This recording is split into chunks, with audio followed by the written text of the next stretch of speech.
Antonio Pizarro es una de las personas que cuando llegó a la presidencia de la SEPIM ha dado su sello, y creo que este sello es muy positivo. Antonio ha estado trabajando muchos años con la minería y es procedente de Almadena. Ahí es donde estudió la carrera de Ingeniería de Minas. Luego empezó a trabajar y estuvo trabajando muchos años en el carbón, en la cuenca de Andorra, como ha dicho Montserrat. Andorra, para nosotros, para los geólogos y los mineros, Andorra es la de Teruel. La otra es la de los Pirineos. Entonces, ahí Antonio ha estado trabajando muchísimos años en la empresa matriz de la zona, que es Endesa. Y luego ya cuando se jubiló, después de haber hecho varios másters, se ha estado dedicando también al patrimonio geológico, al patrimonio minero. Y entonces ha sido representante de la SEPIM en varias comisiones internacionales, entre ellas las de REUSE. Y sin dilatarlo más, paso la palabra a Antonio, porque Antonio nos va a dar una lección magistral de todo lo que se ha desarrollado en esa zona minera. Adelante, Antonio.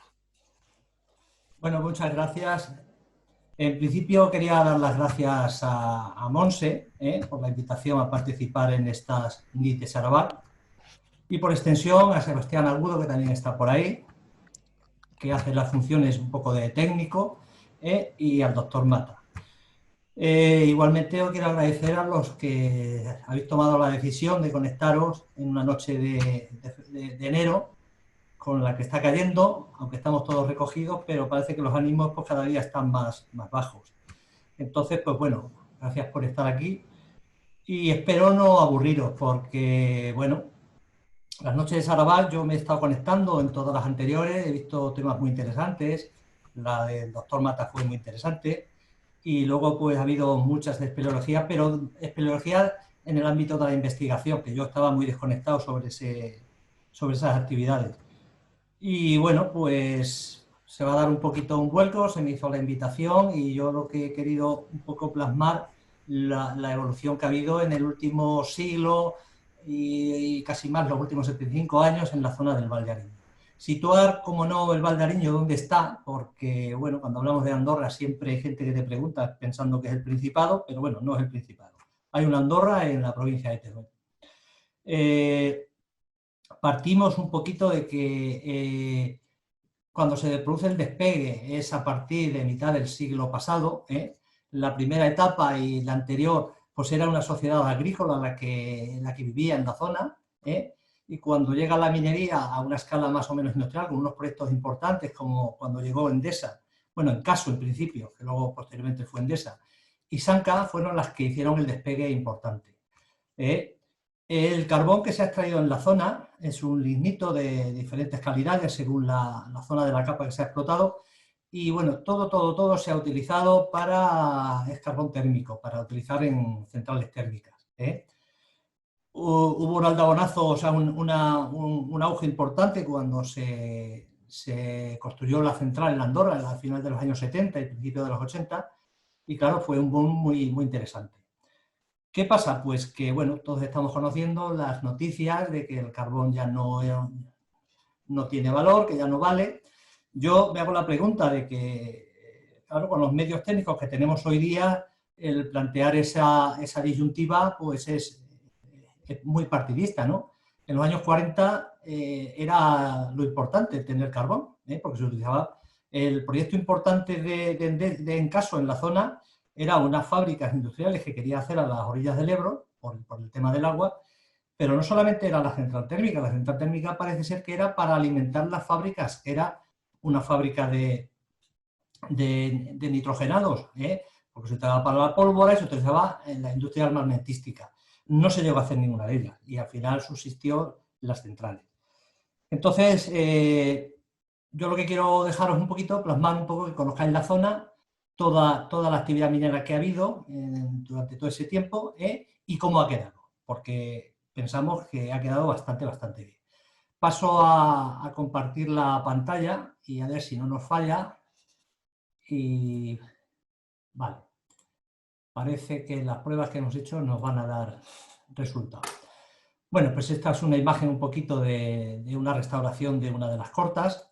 Como he dicho antes, bueno, el índice, ya os he comentado un poquito, una pequeña introducción de dónde veníamos, hacia dónde se caminaba, la situación geográfica del Valdeariño, el comienzo de las explotaciones a escala industrial que empiezan sobre el año 46, 47, en principio con una minería de interior, y luego posteriormente, a partir de los años 75, empiezan las primeras experiencias de minería a cielo abierto y ya tenemos conceptos nuevos.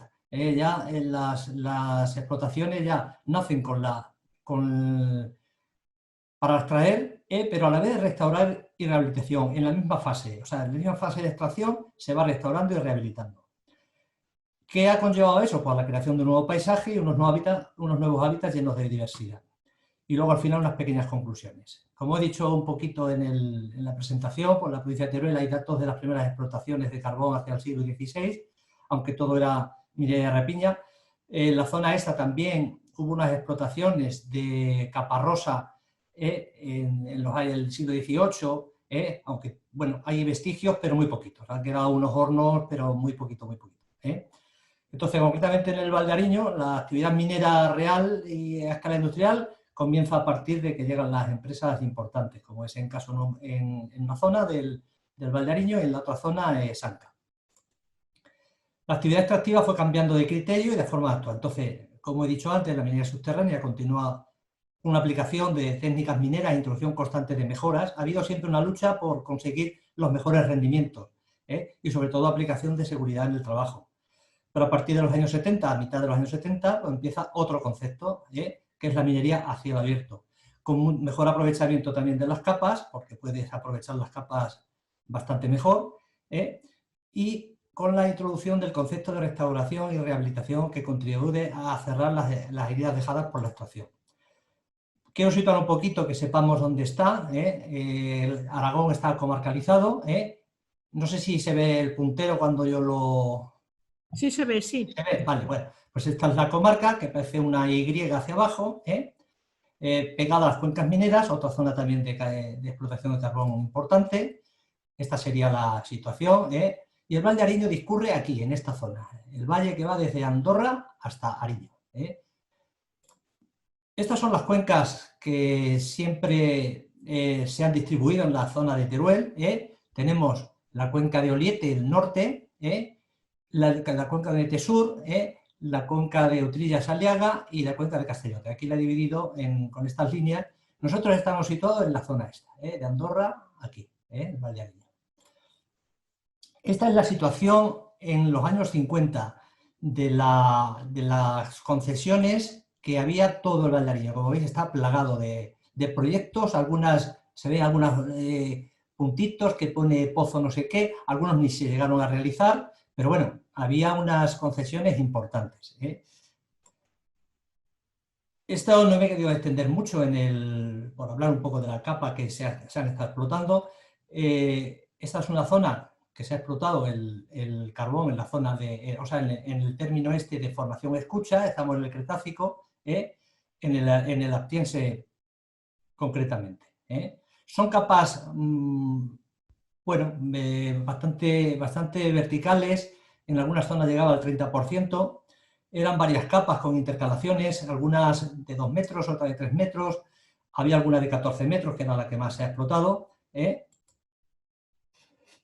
Pasamos a los proyectos importantes que se presentaron en Andorra cuando llega en caso. Este es un proyecto muy interesante. Como veis, pues estaba concebido con una explotación que era la mina andorrana, que iba a estar unida con el pozo vertical, por el que se pensaba en un principio sacar el carbón de esta mina, pero luego iba a estar comunicado con los otros proyectos de otras minas durante todo el Valdeariño. Esta mina del Pozo San Juan no se llegó a a ver como mina, porque hubo muchos problemas en la profundización por el tema de las arenas que salieron. Esta es la mina andorrana. Esta es una imagen de todo el entramado que había y de toda la plaza de la mina. Comenzó a funcionar en el año 1948 y cerró en el año 1963. Como veis, tuvo un recorrido muy, muy corto. Básicamente eran los problemas de la capa de carbón, la explotabilidad en esta zona. Esta tolva que tenemos aquí en primer plano es la tolva donde se ha recepcionado casi toda la buena parte del carbón que se ha extraído en el Valdeariño, y de aquí se transportaba en el ferrocarril. Como veis, una imagen del ferrocarril. En principio transportaba, cuando se empezaron a explotar todas estas minas, se llevaba todo el carbón a la central de Escatrón, que está a unos 50 kilómetros de Andorra. Esta es la actualidad, cómo ha quedado. Como veis, ha quedado ahí restos patrimoniales importantes. La tolva se ha quedado como estaba, no se ha hecho nada. Esta es la zona de bajada al plano, y esta es la zona de vestuarios, y esta es la sala de máquinas aquí arriba. Esto es una imagen muy actual de cómo está. Este es el Pozo San Juan, que era el que iba a estar mediante una galería de arrastre comunicado con aquella mina. Y bueno, este no se llegó a finalizar. Como veis, hay aquí varios elementos auxiliares. Esta es la sala de máquinas. Y bueno, la suerte o desgracia es que toda ese agua que se extrae de aquí, pues sirve para alimentar la población de Andorra. Pensamos que por ese motivo es por lo que el Castillete no se tiró abajo en ningún momento, porque ya veréis que hay otros elementos que se han despreciado por completo. Es donde ahora mismo está en la actualidad. Esta es una fotografía de la nevada de la semana pasada o la anterior, porque es un elemento importante en torno al cual se ha montado el Museo Minero de la Comarca de Andorra. Esta es una imagen de la zona exterior. Bueno, pues vamos a hacer una visión un poquito del Valdeariño en diferentes años. Esta es una visión del año 60 más o menos. En primer plano esta es la mina oportuna, pero ya veis cómo es el Valdeariño. Era un minifundio aunque era una sociedad agrícola, pero era pues bueno, de familias pequeñas. Era de olivos, almendro y un poquito de cereal. Esta es otra visión. Esta es la mina en la que yo concretamente he desarrollado mi vida profesional en el interior. Se inició en el año 1948 y cerró en el año 2005. Esta es otra visión desde la escombrera exterior de una de las cortas, ya pues bueno, muy al final de su recorrido. Como he dicho antes, pues bueno, los vestigios que han quedado en la otra zona de mina andorrana, pues aquí se consideró que aquí no iba a quedar ningún vestigio. Como veis, todo pasó por la piqueta. Al final, lo que la empresa hizo en su momento fue los macizos de protección que se dejan en la minería de interior, que no se explotan para no afectar los pozos de entrada a la mina, pues bueno, consideró en un momento dado que podía explotar con minería a cielo abierta esos macizos. Y quedó aquí solitaria la tolva. No se pensaba en principio qué iba a hacer, tampoco perjudicaba en nada al recorrido de la corta, pero bueno, en un momento dado la dirección de la empresa decidió de dinamitarla y tirarla abajo. Esta es otra mina de interior también importante. Estoy hablando de los proyectos desarrollados por Encaso. Entonces esta mina nominada, esta tuvo menos recorrido, 1949-1995. Aquí podemos ver algunos elementos de los que configuraban todas las instalaciones exteriores. Este fue el final de la mina, era para explotar los macizos que comentaba anteriormente en la otra mina. Bueno, esta zona ya se estaba desarrollando por minería a cielo abierto, y durante 3 o 4 años o 5, pues ya se abandonó la zona de arriba, que es el Castillete que está aquí, y se hizo aquí un plano inclinado para explotar los macizos. Esta es una visión del Valdeariño porque se vea pues, que estuvo en cierto momento pues, plagado de minas y de instalaciones antiguas. Aquí veis tolvas de carga, aquí tolvas en construcción y un elemento, el transporte del carbón. Subía por todo el Valdeariño, desde mina innominada, subía por estos elementos. No dio mucho resultado y bueno, pues se montó luego una cinta que también tuvo su punto de funcionamiento, pero que tampoco dio las expectativas. Si nos vamos un poquito más a la zona oeste del yacimiento, más cerca de Ariño, pues estas minas son de las que explotaba Sanca. Esta mina de Corral Negro la explotó Sanca entre el año 54 al año 85.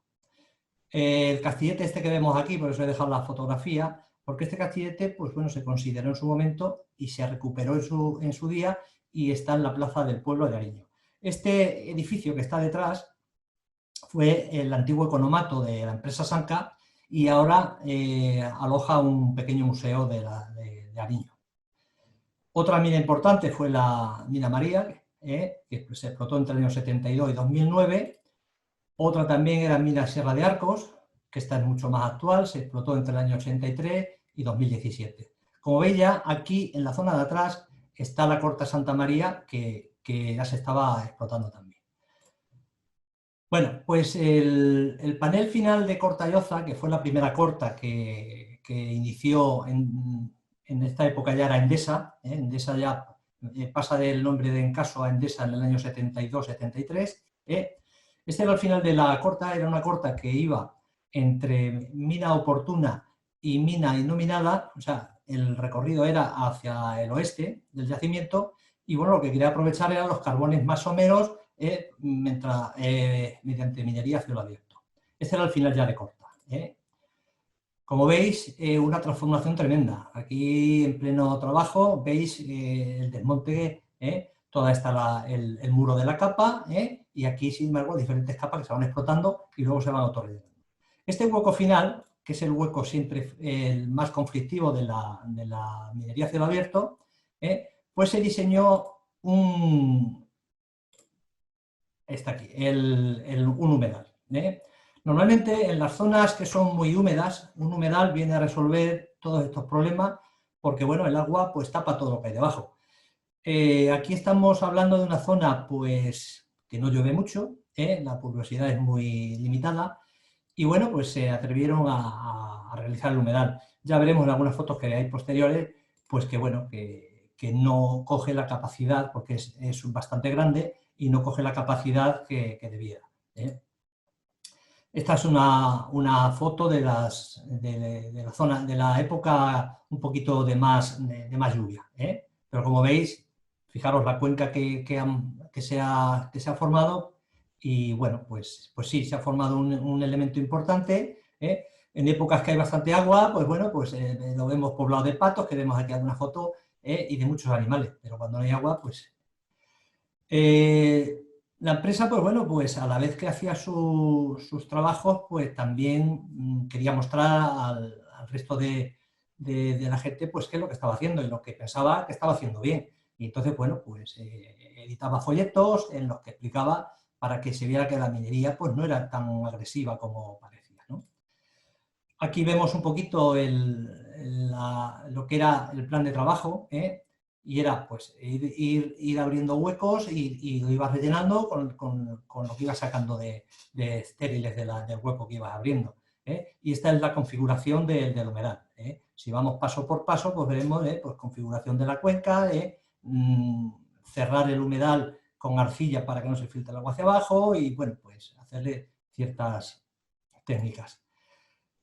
Esto en un momento dado se ha vuelto visitable, se puede acceder, desde el museo se hacen recorridos y bueno, pues lo que se han puesto son paneles un poquito por explicar, porque bueno, pues los colegios es un atractivo para ellos, hacerles con los chicos por aquí unos recorridos. Lo más cercano al humedal, se han creado 3 zonas, esta es la zona más lejana, que es una zona, como veis, boscosa, se han plantado pues, bueno, de diferentes árboles, lentiscos, hojas, sabina negra. Luego hay otra zona un poquito más cercana, que es una zona de prado, que son ya herbáceas y gramíneas, por fijar un poco el terreno.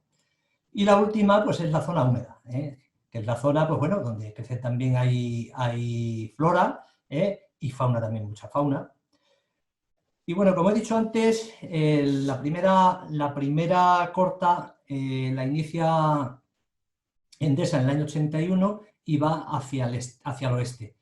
Pero de Oportuna, que en este momento parecía el eje de las explotaciones de Endesa, tenemos aquí Oportuna, mina Oportuna, pues decide, aquí hubo bastantes minas pequeñitas, y entonces compró todos estos terrenos e inicia una labor de explotación a cielo abierto en lo que se llamaba la concesión Barrabasa. Y va hace el recorrido hacia Andorra. Esta es me parece que era el segundo panel, como veis la profundidad de las bermas para bajar hasta lo más bajo que se podía, y esta es la escombrera exterior que se abre, el hueco se abre, el primer hueco tiene que generar una escombrera exterior, y esta ya es prácticamente restaurada. Ahora veremos cómo ha quedado. Esta es una fotografía luego ya más posterior. Mina oportuna sigue existiendo, como veis. Todo esto son terrenos del primer hueco de explotación que ya están restaurados, y la corta sigue hacia arriba. Y esta es la corta exterior, o sea, la escombrera exterior, que ya está prácticamente restaurada. En esta corta pues se daba la circunstancia que, como veis, está ciertas zonas de la capa, lo más profundo se está explotando mediante minería subterránea, y sin embargo la zona alta, para que se vea hasta donde, prácticamente a una escala, hasta donde se puede bajar por minería a cielo abierto, pero claro, todo lo de abajo pues no se puede llegar. Esta es otra vista también de la corta, su desarrollo hacia el este, y una parte de la escombrera exterior prácticamente restaurada. Estas fotos las pongo un poquito para que se vea en un momento dado, pues bueno, la infraestructura que se realiza y los movimientos de metros cúbicos, de estériles, y del carbón que se aprovecha para la explotación, ¿no? Aparece una legislación importante a partir de que empieza la actividad de la minería de cielo abierto. El decreto 2994-1982 es muy importante para este tipo de actividad. Luego la ley 43-2003 de montes también introduce algunos parámetros importantes. Y bueno, en el 2009 pues ya empieza a definirse un poquito en la actividad minera pues esa definición de restauración, de rehabilitación y las bases para la rehabilitación de ese espacio minero. Y luego, bueno, pues la 2013 también le afecta bastante la ley de evaluación ambiental. Lo importante es evitar el fraccionamiento entre el tiempo de explotación y la restauración, sino que se haga conjunta. Con ello se consigue una remodelación del terreno, y no tiene por qué buscarse la topografía original, sino que son a diseños que se van haciendo y mucho más favorables con los conocimientos que hay ahora. Por eso es muy importante la revegetación y el diseño de elecciones de especies. El comienzo fue un poquito difícil también, porque en principio parece que todo está sobre el papel, pero bueno, hay que ver qué especie es la que sube. Normalmente se reforesta con especies ya que se conoce que son del territorio. Aquí tenemos un plano, un poquito de un gráfico del método que se utiliza. Es transferencia entre paneles, se abre un hueco, el hueco inicial, que se abre aquí, y entonces se diseña una escombrera exterior. Se va avanzando, se van haciendo, y cuando se abre este segundo panel vamos tapando con los estériles este panel anterior. Aquí lo vemos. La capa siempre de tierra vegetal pues se va preservando, porque es la que va a cerrar al final el terreno. Aquí vemos por los trabajos, diferentes trabajos, y aquí la restauración final y cómo queda al final, más o menos.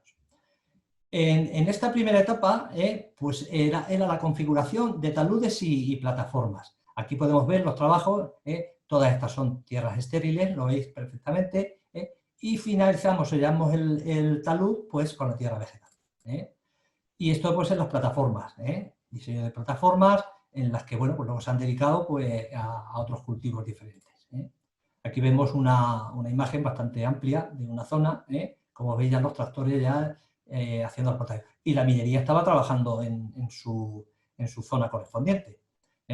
Este es prácticamente el final de Corta Barrabasa. Como veis, se ha hecho una plataforma bastante grande, y aquí está el final de Corta Barrabasa, que, bueno, el diseño aquí pues se ha rellenado todo el hueco final con los yesos que salían de la desulfuración de la central térmica, que como veis está aquí al final, en el término de Andorra. Bueno, pues han subido las plataformas y ahora ya están pues cerrando con la tierra vegetal. Esta es una visión, concretamente en este tramo, que es este tramo de plataformas en la zona de la escombrera exterior de Mina Barrabasa, pues me parece que hay unos 5.000 olivos. Luego hay otras zonas que también están reforestadas. Como veis, pues ha hecho un aprovechamiento agroalimentario de la zona. Las máquinas funcionando, se introdujo la cereza, que también da bastante interés por allí, y sobre todo el olivo. El olivo es muy importante en la zona.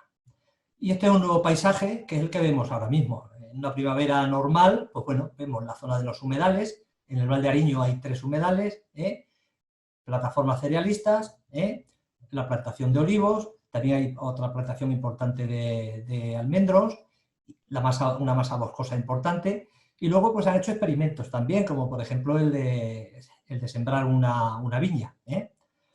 Esta es una visión, ya casi prácticamente un poquito finalizado, ya quedaba el último panel de Barrabasa Oeste. Es una visión desde Mina Oportuna, que siempre la tenemos aquí como referencia. Toda esta parte derecha es la escombrera exterior restaurada y todo esto hacia arriba. Como he dicho antes, pues la empresa también se dedicaba un poquito pues, a dar un poquito de imagen y de que bueno, esa minería que parece que era tan agresiva, pues que se viera de otra manera. Entonces, hizo todo lo posible porque el centro minero adquiriese el certificado de gestión ambiental, la ISO 14001. También optó al premio de medio ambiente del gobierno de Aragón, y se lo dieron al humedal de Cortalloza en el año 2005. Esta experiencia, que era un poco positiva, pues bueno, pues era el ensayo que había hoy de adaptación de un viñedo en terreno restaurado de minería a cielo abierto. Esta es otra visión de la Corta Barrabasa y el hueco final. Este es el hueco final que, como veis, se está rellenando con los yesos de la desulfuración de la central. Y volvemos a la zona donde se explotó por minería Mina Oportuna y se decide en su momento pues explotar los macizos de los pozos o de planos inclinados, más bien en este caso que eran planos inclinados, para explotar los macizos. Era una corta de muy poco recorrido porque estaba metida entre las 2 cortas que ya estaban explotadas y bueno, como veis todavía vemos aquí la tolva en primer plano. Pues bueno, pues esto se comenzó en 2008, y bueno, pues ya, aquí ya no existe, se empezaron los trabajos y veis el recorrido que tuvo. Esta corta, pues en lo que estuvo explotando es la zona más somera del yacimiento en Mina Oportuna. Aquí, como veis, con una cuadrilla de amigos de la zona, pues fuimos a investigar un sábado que trabajaban las galerías antiguas. Como veis aquí, estas son galerías antiguas de los años 50. Aquí veis la trabanca negra, y bueno, pues entramos en una galería que no había peligro, no había ningún... Y esta es una visión desde donde estuvo situada Mina Iluminada, donde vemos ya el Val de Ariño restaurado con el humedal en primer plano, y hacia arriba la Corta Barrabasa. Y esto sería hacia abajo, hacia el oeste. Vemos el humedal y aquí vemos la gran corta de Santa María, de Sanca. Bueno, pues en este primera de los trabajos, pues como se ve, pues era, pues bueno, pues la compatibilidad de trabajar y a la vez ir restaurando. Y la restauración se basaba un poco en el binomio plataforma-talud. Creación de una cubierta vegetal para evitar erosión, contribución a mejorar la calidad del agua, había que hacer unos canales perimetrales, recuperación del paisaje aflorado y reintroducción de flora y fauna. Se simultaneaban los dos trabajos. Y bueno, pues al final pues lo que se conseguía era creación de nuevos espacios con una diversidad impensable en origen y que se convierte en una gigantesca nueva oportunidad. Por hablar un poquito de la imagen de la empresa en la que yo he trabajado en este caso, pues bueno, tuvo 2 grandes cortas más, además, en la misma comarca, pero un poquito más alejada de Andorra, en la Corta Gargallo y la Corta Gargallo Este. Pues bueno, pues llevó estos mismos trabajos pues en estas mismas zonas. Pero ya aquí se utilizaron otras técnicas, también el yacimiento era diferente, pero bueno, siempre todas las cortas que ha trabajado Endesa las ha dejado en una situación muy buenas. ¿Dónde se produce la identificación y el reconocimiento del Valdeariño? Pues bueno, pues atendiendo al Plan Nacional de Patrimonio Industrial de 2011, en su artículo 15 se recoge un catálogo mínimo a preservar en el que se relacionan 100 elementos mineros seleccionados por TICI España y entre los que figuran las minas de carbón y el pasaje minero del Valdeariño. Y por otro lado, Incuna también realiza un catálogo de 27 paisajes mineros españoles en el que también incluye el paisaje minero del Valdeariño. Pero si esta zona de arriba, bueno, vamos a hablar del este, está toda restaurada, pues bueno, aquí yo creo que tenemos un problema. Esta es Corta Santa María, esta mina está en explotación, o estaba en explotación, ahora está parada totalmente, pero bueno, se ha creado aquí un hueco tremendo. Esta es la situación más o menos actual, más arriba o más abajo. Pues, ¿qué pasa? Pues bueno, pues esta mina estaba trabajando a su ritmo normal y era la que estaba sirviendo el carbón a Endesa. Endesa toma la decisión de ya no comprar carbón porque va a cerrar la central. La central se cerró el año pasado. Y claro, pues pilla a la empresa en explotación y, bueno, pues ahí se ha tenido que quedar paralizada porque, claro, es su curso normal de extracción y restauración, pues lo ha perdido. Bueno, aparentemente la empresa Arranca va a hacer una fábrica de fertilizantes y va a seguir sacando el carbón. Lo que no sabemos si va a ser al mismo nivel. Pensar que esta explotación suministraba a Endesa del orden de 1,5 millones de toneladas anuales y 1.800.000 algún año. Yo no sé si la fábrica esa va a poder consumir esa cantidad. Pero bueno, en otras zonas de nuestro territorio español, las minas, pues no se ha trabajado igual. En otras se han hecho de diferente manera. Y ahora estamos viendo proyectos acogidos a los programas LIFE de la Unión Europea. Concretamente, bueno, he referido aquí uno que conozco de primera mano, el LIFE Tesmine, que es una mina de caolín en Río Deva. Se está haciendo sobre una parte de las escombreras, no sobre toda la explotación y todas las escombreras en total. Y bueno, son proyectos que están saliendo y lo que se está haciendo es un poco rehabilitando cuando ya estaban cerradas las minas. Ahora hay uno que está trabajando, que es en la zona de Peñalén, me parece que está muy cerca de Molina de Aragón, es el Life River Mill. Y bueno, el domingo, ayer mismo, leía en la prensa que, bueno, que para la Gran Corta de Favero, que también se ha quedado, pues como es anterior que he comentado, pues que bueno, pues que se le han adjudicado 38 millones para restaurar, porque bueno, pues ha quedado de mala manera. ¿Qué conclusiones sacamos de todo esto? ¿O qué conclusiones saco yo? Pues bueno, pues que esa actividad que en principio es devoradora y destructora puede rectificar y convertirse en un elemento que engrandece aspectos medioambientales. El paisaje es importante, hoy se está trabajando mucho el término del paisaje, entonces por eso yo creo que hay que aprovechar la oportunidad, como que es un componente medioambiental y es objeto de protección por diversas leyes, tanto a nivel internacional como nacional. Una herramienta importante es la utilización del convenio europeo, firmado por diferentes países, y que, bueno, España está dentro de ello. Cada día hay más presión por la propia ciudadanía y por grupos de estudio de investigación para cambiar la actitud de la actividad minera, exigiendo cumplimiento.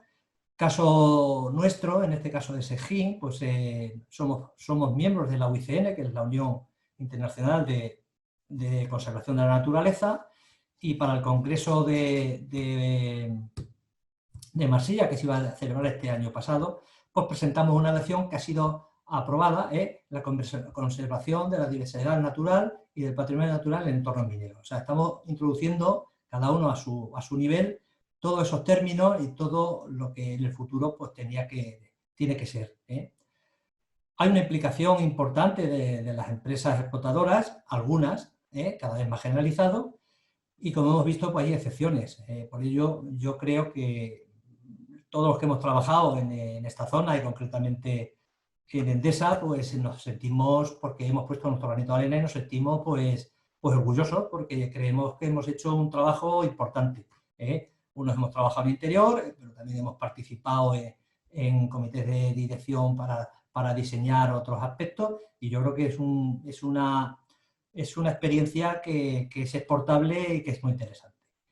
Y bueno, por mi parte yo creo que he explicado lo que yo quería explicar.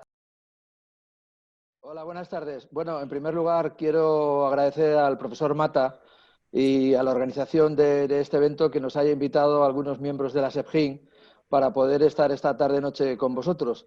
Y también, en segundo lugar, bueno, pues felicitar a Antonio, el conferenciante, por la visión que nos ha dado de la minería del ayer y iba a decir el hoy, pero más bien del pasado ya, del carbón en Andorra.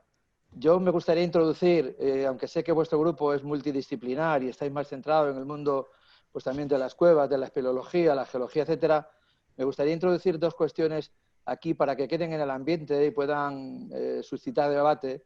La primera de ellas está vinculada a qué pasa con ese patrimonio minero que se ha desmantelado o que al menos queda todavía. Antonio nos ha puesto algunas imágenes y bueno, hemos visto cómo no se tuvo en cuenta para nada cuando se destruyó. Y bueno, alguna cosa ha quedado y esto que ha quedado ha sido fundamentalmente por la acción de la ciudadanía. La sociedad una vez más se pone por delante de las autoridades.